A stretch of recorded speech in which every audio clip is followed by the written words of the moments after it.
Good morning, fight fans. Sunday morning, the day after the night before. Fisher Allen 2 is in the record books, and I am here this morning to give a quick review with my No Punches Pulled and Straight Talk co-host, the host of Liam's Fight Night Picks over on Jay's Fight Talk, Statman, good friend, Liam Tully. How are we this morning, brother?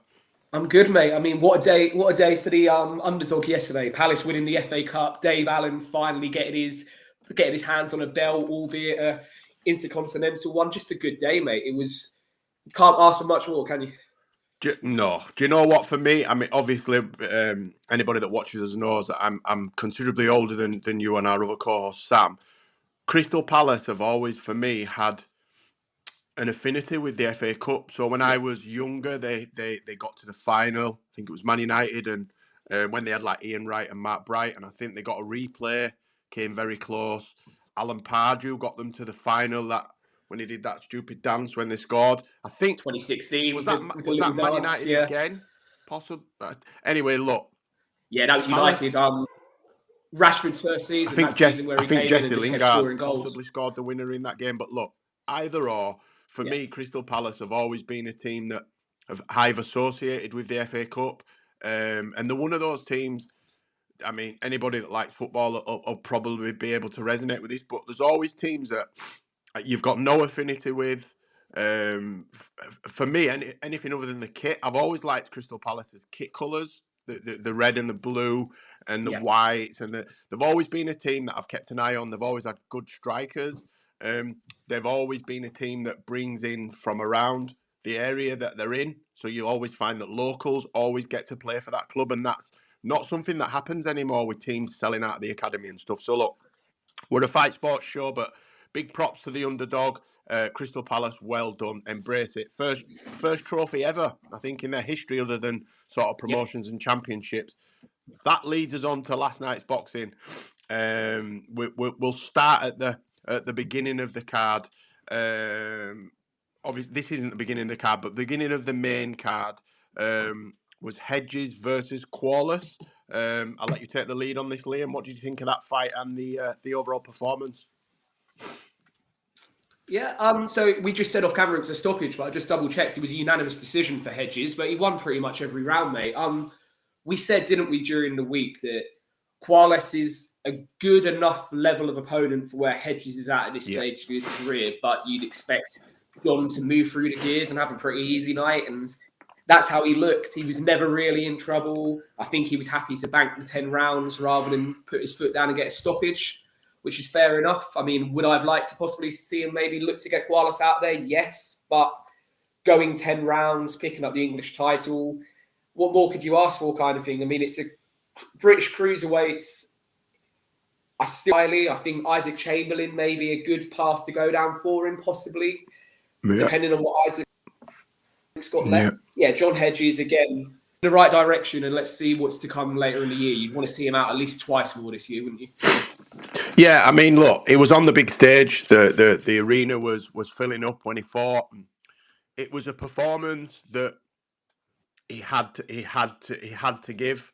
You know, he couldn't afford to lose that fight. It was the heavy favourite in that fight. I think I saw he was 12-1 on or something. He was a massive favourite, so he couldn't afford to slip up. He got rounds, but like you say, I don't think he's ready for a British title shot yet. Maybe in English, something like that. This was the English, mate. So he won the English. Was that last the night. English last night? Yeah. Right, well, there you go then. Someone like Chamberlain, somebody that's around fringe level, just to give him a, don't want to say acid test. I think, like you said, if we see what Chamberlain's got left and what direction, I don't think Chamberlain will want that fight. There's nothing for him to gain from beating beating Hedges. But look, as you said, we need to see him out a couple more times this year. Sorry, what were you going to say there? I was going to say, like you say, Chamberlain, you don't think he's got anything to gain to beat Hedges. If Hedges and Chamberlain was ordered as an eliminator for the British title, then he's got to take it for me. I mean, Isaac Chamberlain's in a position now where the Vidal-Riley fight for me is gone because he pulled. I think he should be getting in with Vidal for Vidal's first. Decides he wants to make it voluntary. As a voluntary, maybe. Yeah, Yeah, I think for me, sorry, mate, for me as an eliminator, that's exactly what it should be. John Hedges, Isaac Chamberlain. If Isaac's got anything left, it could be too soon for John, and John will learn more in the 10 12 rounds of that fight than taking on another 2 or 3 opponents the level of Quelos from last night, 100%.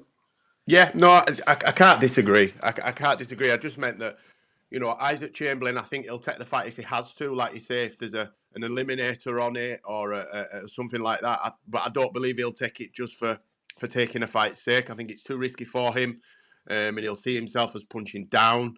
But I'm still excited for the future for Hedges. I think he's something new within the British cruiserweight title scene. You know, and I'm excited to see what's left for him.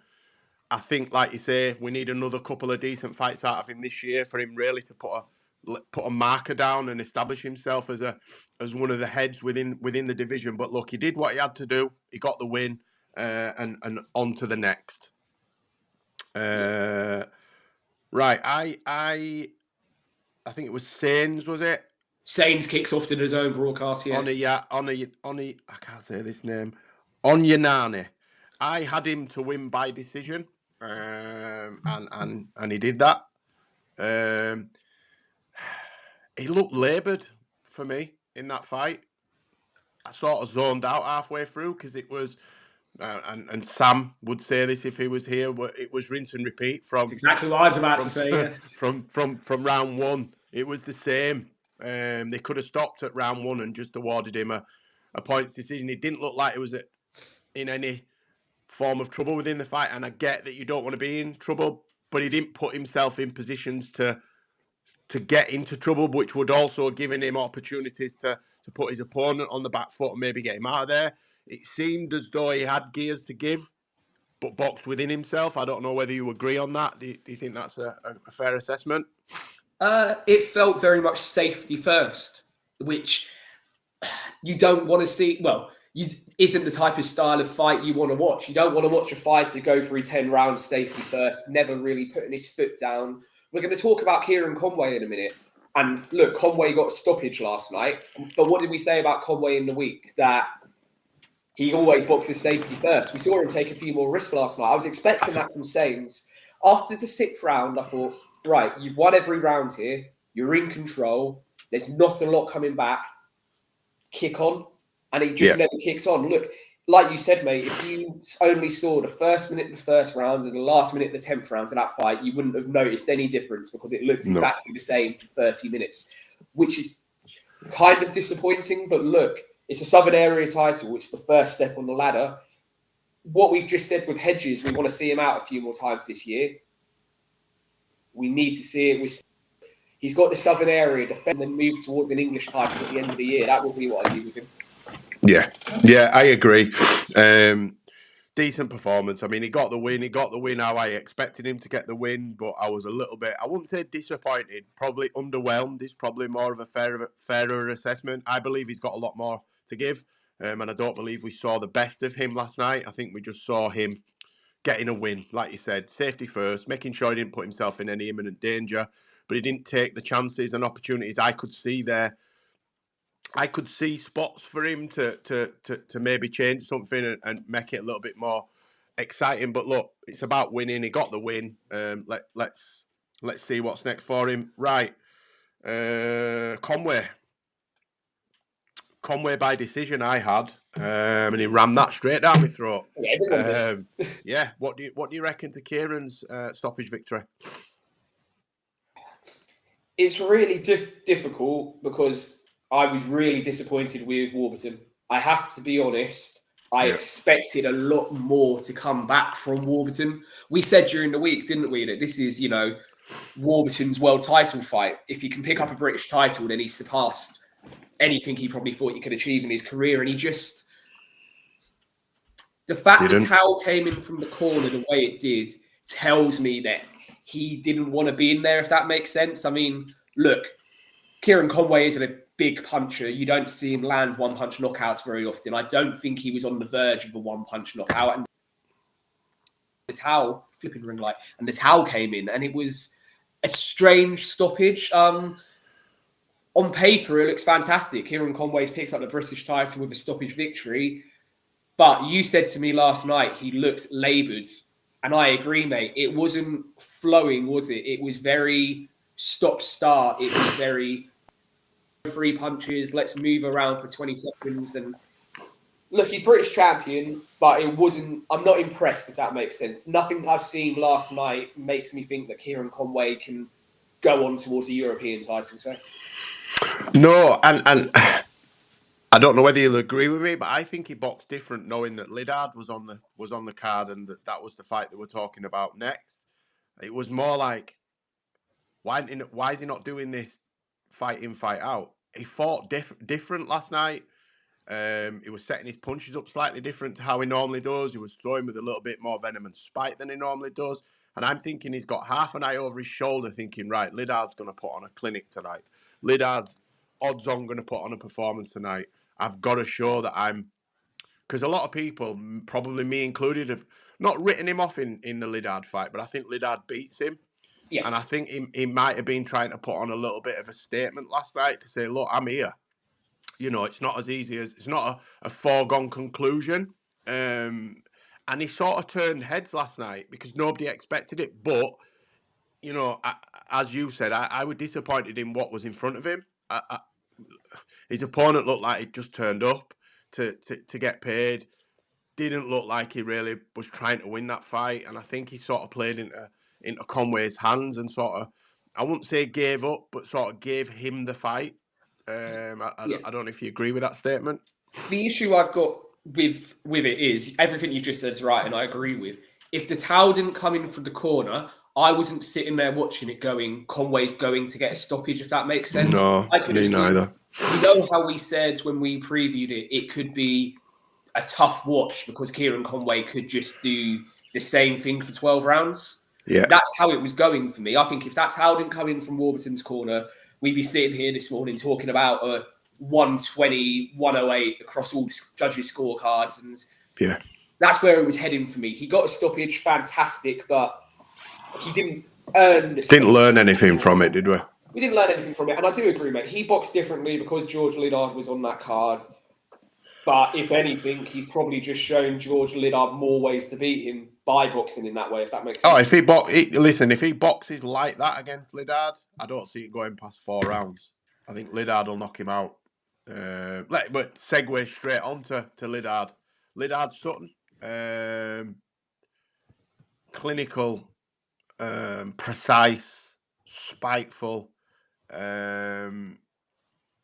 What did you say last night? You said something last night and I can't remember what you said. I have to get it up. And I think it was a perfect analogy for the fight, because obviously we were speaking before, during, and after. And systematic breakdown. Yeah, systematic breakdown. Look, that kid, I'm not patronising him, I'm just an old guy, gets better and better and better every time I watch him. And at the moment, I've got very, very little negative thing. Not that I say negative things about fighters, because I'm not a fighter and don't proclaim to be. But I haven't. There's very few flaws. He's shown us very few flaws in his game at the moment. He's been sort of punch perfect. And this is not me blowing smoke up his ass. I'm just saying it as I see it. He's going to be a tough night's work for anyone. He's going to be a hard kid to beat. I think the only way I see him getting beat on the domestic scene is if he takes his eye off the ball and gets caught. Other than that, he's head and shoulders above the rest of the division for me. What's your take on last night, Liam? Yeah, look, I said in the week on my show and talking to you how high I am on George Lidard, how this, and he's just turned 23 in boxing terms. He is a kid. He's going places, and how Saturday night's the first time he's in with an opponent in the shape of Aaron Sutton who believes he can beat George Lidard. So that's where I was interested. And Aaron Sutton's ring walk, he danced his way to the ring. He was dancing along to Lidard as he ring walks. And you're going, right, there's someone in here that believes they can do a job on George Lidard, which George hasn't had yet. Yeah. But the speed too much. And the timing, that's what it is with George. See the punches coming. That first knockdown wasn't a hard knockdown. It was more of a flash knockdown, wasn't it? But it came from the speed. Sutton was ready reacting for one punch over here and he's getting clipped with the next George Liddard. He may not be the biggest concussive power puncher, but we always say speed kills, speed and timing kills. You could see that Sutton couldn't kill him and couldn't see him, but he was also biting on every single feint that Liddard was offering him. So he was offering him a feint, he was twitching, then he was throwing another shot. I thought it was more of a rangefinder and then smacking him up. Rangefinder, whack, and he just couldn't see it coming. You know when they say it felt like he was surrounded at spots in that fight, it looked like he didn't know which way to go because he was scared of getting clipped. You could see that he'd come in there with every intention to win, and within a minute, you could see that the levels were just the levels between the two, the speed, the Liddard's feet are so cute. How he gets in and out of range, but he does such subtle movement. That kid's real good, man. I've been high on him. I know you're really high on him, and you've been telling us about him since before he was sort of in the spotlight as he was coming up through the levels. But what I saw last night, I think he's leaps and bounds past domestic level. I think he'll. I feel bad about saying this, but I think he'll run through Conway. I really do. Look, Liddard is a typical Essex fighter in the sense that he's a showman. So he was co-main event on a Johnny Fisher bill, 7,500 people last night, and that made him go up a level. He played to the crowd last night, and you want to see that. You want to see characters. But putting him as a co-main event on a Saturday night on DAZN was the best thing for him because it brought another level to him. You said cute. His angles he works off of are cute. The way he throws his punches, his movement. Got to be realistic. He still hasn't picked up a British title yet. That is the next. No, I'm not. And Kieran Conway has the potential to maybe make it a dull fight and get a scrappy points win over George Liddard. But I just feel that the only thing that beats George Liddard at the moment is him being moved too quickly.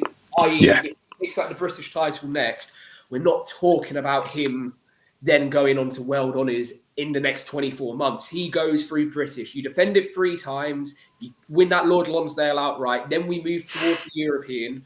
We do it properly with George Liddard. Look, he's a ticket seller. He can sell out the Copper Box for me. If they made Conway and Liddard the main event of the Copper Box, sell it. They'd have a good bash at selling that out, especially if you put Staines and Hedges and these other Essex fighters on the undercard. They'd have a good bash at selling it out, and that's what Matchroom need. A ticket seller that's young enough to carry Matchroom forward, and that is George Liddard. For me, it was the most impressive performance of the night because we're going to come on to the main event in a minute. Yeah. We both expected Dave Allen to win. So, yes, it was an impressive finish, but for me, the most impressive performance in terms of from minute 1 till the fight was waved off in the 4th, it was George Liddard last night. He's rubber stamped himself on the British stage there. Absolutely. Liddard did exactly what he was supposed to do. We can say we expected him to do it. I picked him by stoppage. But he was punch perfect last night for me. Took very few punches. As you said, he found some fantastic angles. His ability to get in and out is really good. He was setting traps. He was counter punching. He was offering feints. It was really, really good. Tiny bit of switch hitting. I am so excited for the future for Liddard. And as you said, they can corner that corner of the market, the southern market. They can have him headlining shows, like you said, at the Copper Box, potentially filling it out. I'd like to see him do the traditional route. Yeah. I'm not too keen on him getting jumped up to world level. I'd like to see him go through the levels because I believe if he can go through the levels and do it right in the increments that are right on the right time frames, then this kid could do something at world level, but they have to do it right. I know he's got the potential and he's probably got the skills to mix it at world level soon, but I'd rather see that later rather than sooner. I'd like to see him clean up domestically and European level for the next couple of years, and we see him in 27, back in 26, early 27, moving on to world title level. But I'm excited for the future for him, definitely. Look, build him up. build him up, build the fan base up, build up his appeal. That's what you got to do with George Liddard now. And it's not holding him back by not unleashing him on world level. No, it's doing it the right way. It's taking the right challenges at the right time. Middleweight is a dormant division at world level at the moment. So give it time. Let fighters move around. Let's see what happens on the world stage. But we don't, we all say we prefer watching the fights at home. We're not too fussed on going to arenas unless they're big fights anymore. George Liddard, if they do make Conway at the Copper Box, I will get myself a ticket because I want to be in an arena watching him. He's just that exciting, if that makes sense. Brilliant, yeah. I couldn't disagree with that statement, Lip. It's an exciting time for the domestic middleweight division. That's middleweight, isn't it? 160, is that Liddard, isn't it? Yeah, 160. There's some exciting fights. Right then, the main event. Look, we're not going to beat around the bush. I was not surprised that the fight went. In fact, I think it went longer than I predicted. I think I predicted 4. Look, you predicted 4. I predicted 6. So yeah, we were there. Look, I take no pleasure in being right about seeing another man knocked out. I like Johnny Fisher. Not so keen on his dad. I was, but I'm not anymore. I think his dad's a prick. He's just got a horrible attitude. Can't take criticism, be that constructive or negative. And I think if you put yourself out there publicly, and we do that on a way lesser level. I'm not saying I'm a somebody or an anybody or anything, but we put ourselves out there on a public platform, and I get a heck of a lot of shit online, but that's because I put myself out there. I talk a lot of shit as well. I talk a lot of smack. I'm quick to pull people up on things, but that's why people like to watch us talk, because we don't have biased opinions. Well, every now and again we do when we have fighters that we know or favour. I don't think that Johnny Fisher's dad helped him at all in the lead up to the fight last night. I think it heaped way more pressure on him. And I think we saw that last night. I always said that Johnny Fisher wasn't good enough to fight Dave Allen at this stage in his career.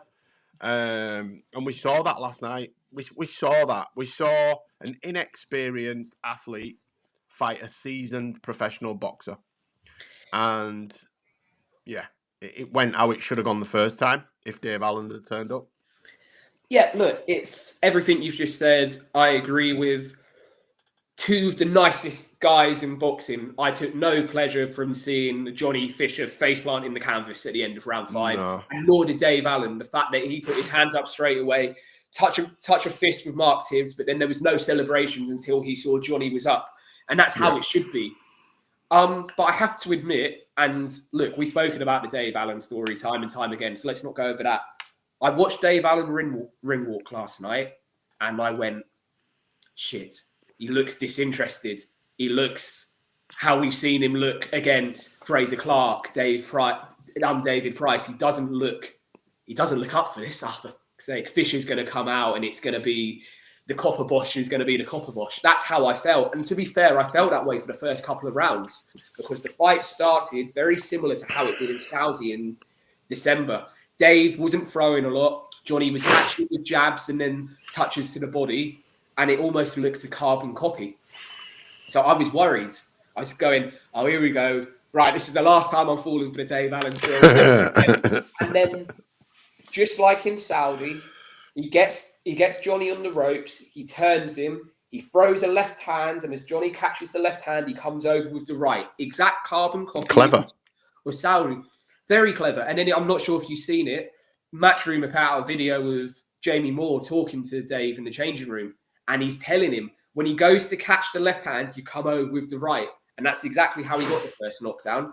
And I thought, oh, here we go. But there's only 6 seconds left in the round. Dave Allen doesn't have that jumping ability. He does. And you know what? It wasn't the most aesthetically beautiful shot. And if you're a boxing coach in the gym, amateurs would tell a boxer never to throw a punch like that. Don't throw it like that. No. But Johnny Fisher, for whatever reason, decided to not go against the ropes, decided to come to the centre of the ring, didn't he?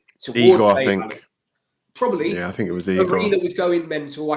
You could hear it through the TV, the noise of the arena. He thought, right, I'm going to go out I can get to the end of the round, but his chin was up. And all it took was that one hand, kind of more extreme than the one he threw against Nick Webb back in 2018. That massive overhand. There was a bit of technique in that one. There was the Chisora. There was no technique in the punch he threw to finish off Fisher. But Dave Allen's got his moment now. Look, the towel was coming in from Mark Tibbs, even if somehow he made it to 8 and Marcus McDonald decided to let him back to the corner. The towel came in from Mark Tibbs. The fight was done. Johnny Fisher now needs to go. Look, he was Southern Area champion when he beat Henry Armstrong in 2023. That's where he needs to go back to, that Southern English level for me, because there's something there with Johnny Fisher. He's 26. He's young in heavyweight terms, but he's not on a British level yet. David Adelaide, TKV, Moses Atauma, etc., would all have an absolute field day with where Johnny Fisher's at the moment. And look, Mark Tibbs as good as said, didn't he, during fight week that he wanted another fight before the Dave Allen rematch. They all said it. Dave Allen said it. I think you need to know, if your own corner's team saying that we wanted another fight, I think that tells you everything you need to know. So that's where I'm at with Johnny Fisher. But Dave Allen, let's give him his props. Look, a WBA Intercontinental belt means nothing other than that he's going to be in the top 15 of the rankings tomorrow morning. But for a man that's had the heartbreak of losing the Commonwealth title fight twice, who's never got towards a British title, you could see how much that meant to him last night. I mean, he posted something on his Instagram. I think he slept with that belt last night, which good on him. Everything you need to know. It's fantastic for him. Now, Adelaide and TKV, the winner of that, I'd love to see in their rematch. I'd love to see Dave Allen in. But as I said during the week, this is a WBA ranking belt. Eddie Hearn dangling the carrot in front of Fabio Wardley if he beats Justice Hooney in a few weeks. Crazy to say, but it's a WBA ranking belt. I'd rather he went towards the British, because I think the Dave Allen we've seen the last two fights, the Jamie Moore, Nigel Travis relationship with him now, he could have a very good stab against Adelaide or TKV for the British.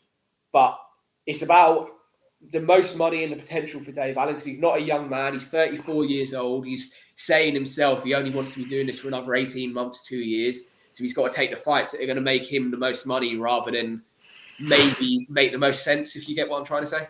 Yeah, I think, and I can't disagree with anything that you've said there. Just going back to Johnny Fisher, I think the worst thing that ever happened to Johnny Fisher is the brand, the Romford Bull, and the furore that we got for that. Me driving back into my home city, I'm greeted every night with a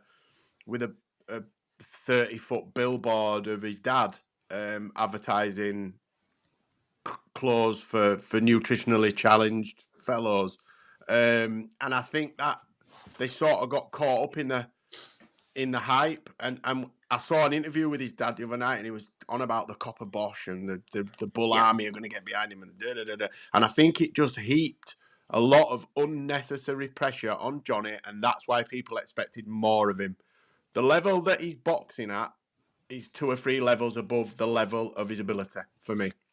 The ability of Johnny is a couple of levels below Dave Allen, and that's no disrespect to him. Look, Dave Allen is a world-class sparring partner. That's what Dave Allen is. He's a world-class sparring partner. So when you throw him in there, he's a sparring partner, so he doesn't try particularly hard, and I think that's been the problem for him, motivating himself, because he's mixed it with the best, behind closed doors, and that's not translated underneath the lights, but he's still very good. Dave is a European level heavyweight for me. He gives anybody in the top 20 a tough night's work. And he could lose 10 out of those 20, but the wins that, he'll get some good wins in that as well. If you're not on it, Dave will put it on you. And I saw an interview with Jamie in the build-up, and Jamie said, we will just see what Johnny's got in the first couple of rounds, and if he does exactly the same, we will do exactly the same. And I think it was round 5 that he hurt him in last time. It was round 5, he dropped him last time. So yeah, it was exactly the same, carbon copy. Yeah. It was a carbon copy of the first fight, other than he just didn't recover from Dave didn't allow him to recover from the knockdown. Yeah. And I actually think he beats Adelaide or TKV, me. I think he'll old man him. I think this momentum he's got at the moment, and again, I know I say it quite often, the Jamie Moore, Nigel Travis relationship, I think they're the best people. I mean, Dave Allen was with Mick Marsden for a long time, wasn't he? From pretty much when he turned over right up until he lost to Price, I think it was. And now he's made the move to the Moorside gym. And I think what's helping Dave Allen as well is he's around world-class fighters all the time. He's around the likes of Jack Catterall, Akib Fayaz, Pat Brown, etc., etc. He's around Who's now got a broken back. He's around all these world-class fighters, and it's helping him, if that makes sense. He's seeing these fighters train. It's bringing his level up, and it's exciting, mate. I think he does win the British title. I think he does win the Commonwealth title as well. Right opponent, Dave Allen could win a European title if you gave him the right opponent. Yeah, and you know, you can't be mad at it. You know, whatever you think about Dave Allen, he's frustrating to watch. He does things half-assed, but his story's great, man. You know, he suffered with depression and self-loathing and self-hatred and whatnot, and he's battling a lot of demons inside and outside of the ring. So you can't not be happy. And like you said, you saw what it meant to him last night.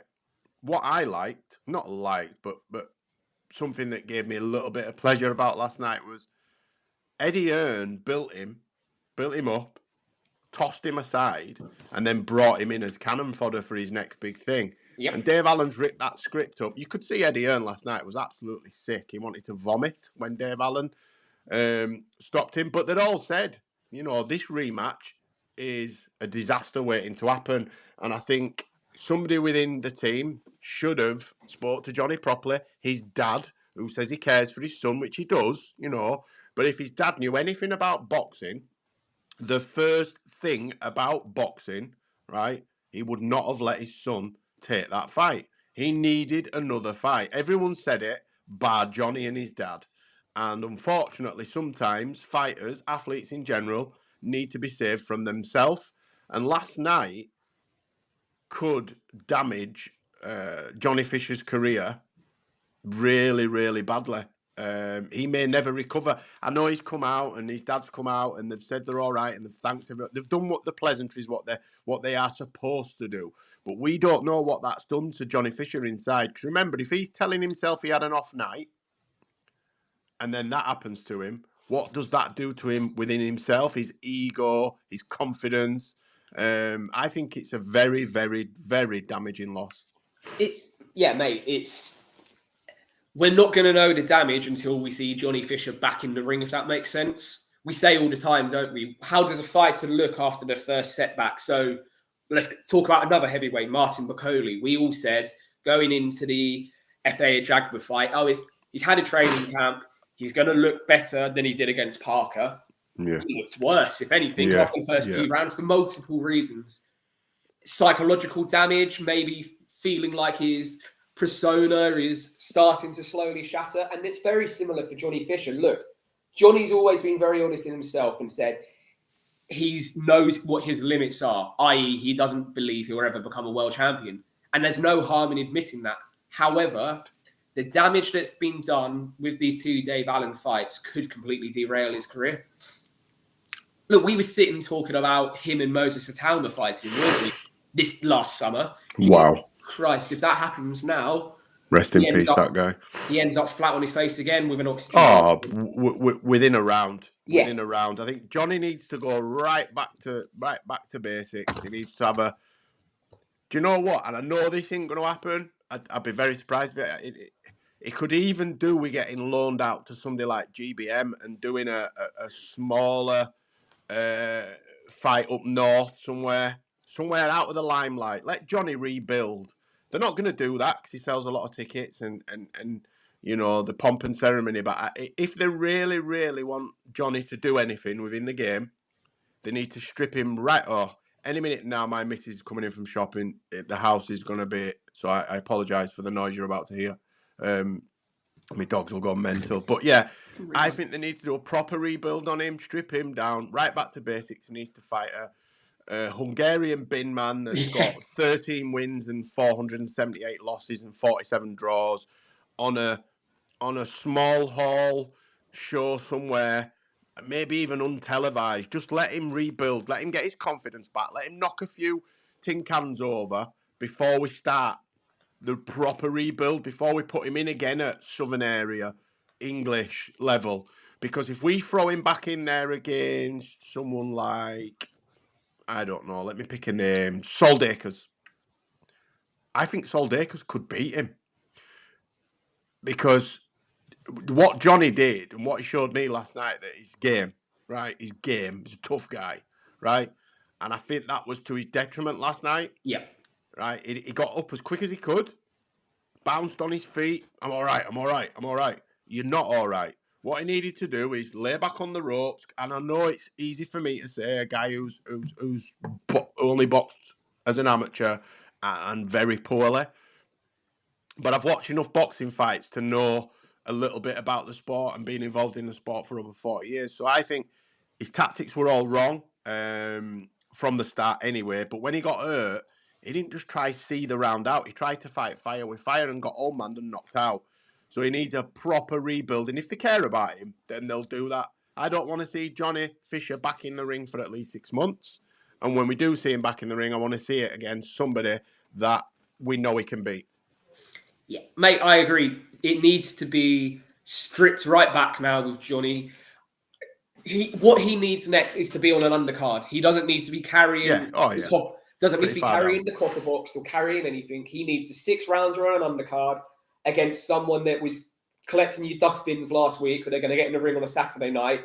Yeah. That's what he needs, and he needs a couple of them this year to get his confidence back. Because at the same time, he could go in there to one of these fights that we think he should win quite comfortably, and he ekes out a point win over 6 rounds. Then we're going to know where he's at.